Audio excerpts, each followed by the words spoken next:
Hi, LaCheryl. This is coming along. Whoops. Oh no, gosh. Wrong one. Okay, let me just open that back up. I had yours up and I accidentally closed it. Okay, this is coming along really, really beautifully. I love it. I think it's great. So, love the EKG. I got a comment on that, but let's go ahead and take a look at your writing. Then we'll look at the work and give you some recommendations. So it looks like you changed some things up. That's excellent. Good. I'll talk about that. Change the opacity to syringe. Talk about that. Uh,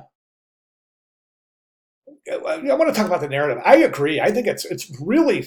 I mean, you've done a great job defining narrative here. I think it's really easy to look at the poster and determine what the movie's about. So that's really effective there. And plus, you've borrowed some characteristics from the horror genre and employed them in your poster. So that's fantastic too. So I'm really super pleased so far. A couple of comments though. Okay, so the silhouette of the syringe. I mean, it works, right? But I think that it would be more compelling actually seeing the actual syringe poked in the brain. I mean, the silhouette doesn't really bring out the emphasis of the fact that there's a needle poking into a brain.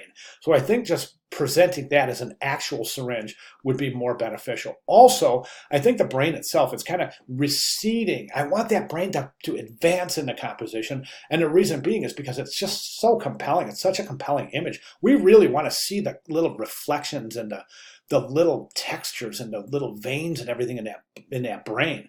So I would suggest that to whatever effects you have on it are muting that brain down, I want that brain to advance in the composition instead of recede, because after all, this is the crux right here. Okay, so think about doing that. The EKG is a great touch. Good job. What I would do here is take this color right here from Evil Brain, sample that color, and change the EKG to that color. I want to take a look at.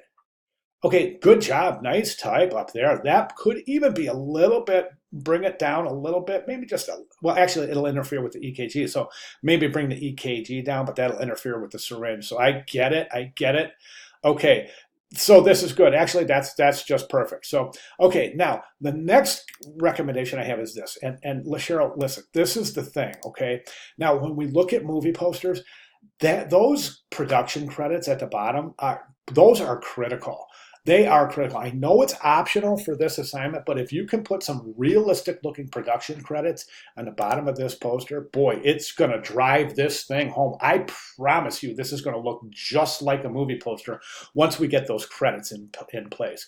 So instead of just standard typography here, let's get in there and learn how to use those universal image credits. They're over in the actual where is it? Cinematic poster part 1. It's in the cinematic poster part 3 right here.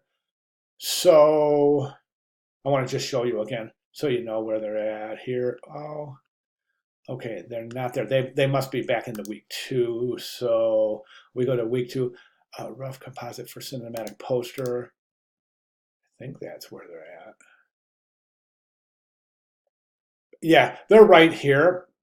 And again, I'm in week 2, project 1 cinematic poster part 2 rough composite. That's where I'm at, and right down here in this oblique, this italic type, there's this typeface from Defont. And if you go into the announcements area, I have an announcement there on how to actually use this and install these fonts on your system so that you can use them. But I got to tell you something. I really mean this. I think that once you get those image credits in here, oh man, look out. This thing's going to be killer. No pun intended.